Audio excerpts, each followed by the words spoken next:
Hello, welcome to Health Academy. My name is Justine and I am one of the tutors for counselling. Today I would like to present an overview of some of the basic principles and skills involved in counselling. Counselling is a helping process that provides people with a time and space to talk about their problems and difficult feelings in a confidential and trustworthy environment. Counsellors don't usually offer advice but instead give insight into the client's feelings and behaviour. This is done by listening and working toward empowering the client to discover solutions. Counselling skills are used to support the client's healing or decision-making process without the counsellor imposing his or her personal opinion on the client. The aim is to provide the client with a more satisfying experience of life.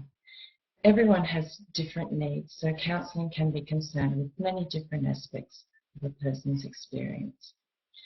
Counsellors are trained to be effective helpers in difficult or sensitive situations. They should be independent, neutral and professional, as well as respecting privacy. Counselling can help people come to terms with specific issues and look at the impact that life events have made on their emotional well-being. A specific arrangement is required between the counsellor and the client, and there are generally 5 elements that must be in place for a successful outcome.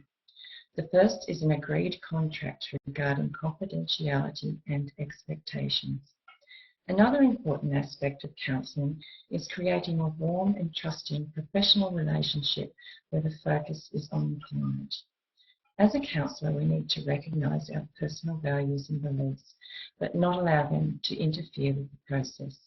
We are there to support and listen to the client without judgment. We also need to create a space where the client feels safe and is able to share difficult feelings in an accepting atmosphere.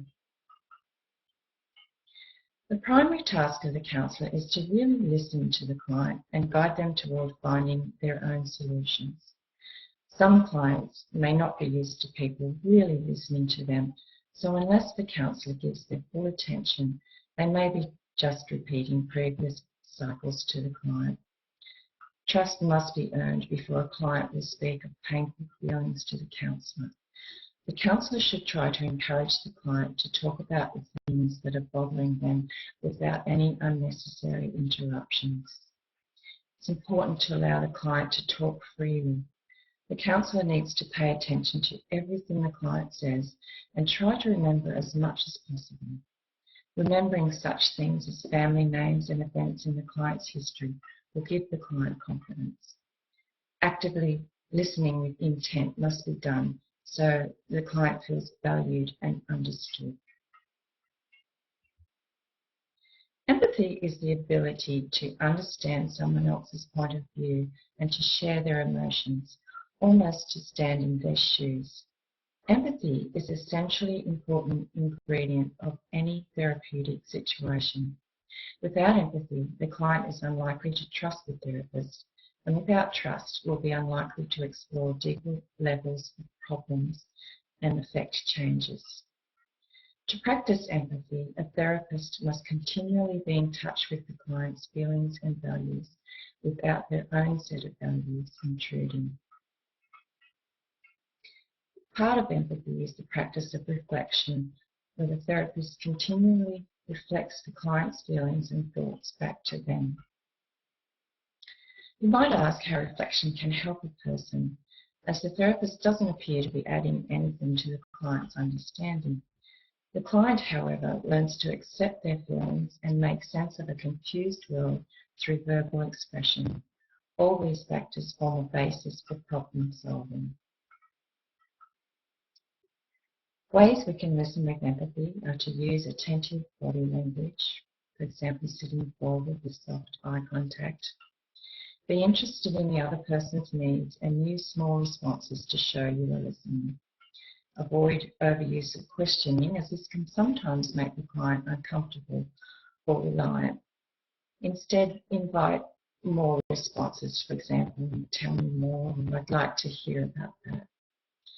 Be a neutral sounding board, almost like a mirror reflecting back in your own words what you think the other person is saying or feeling. Try to be brief when reflecting back to allow the client's thoughts and feelings to continue flowing. Use non-verbal communication, example, relaxed posture and facial expressions to help the client relax.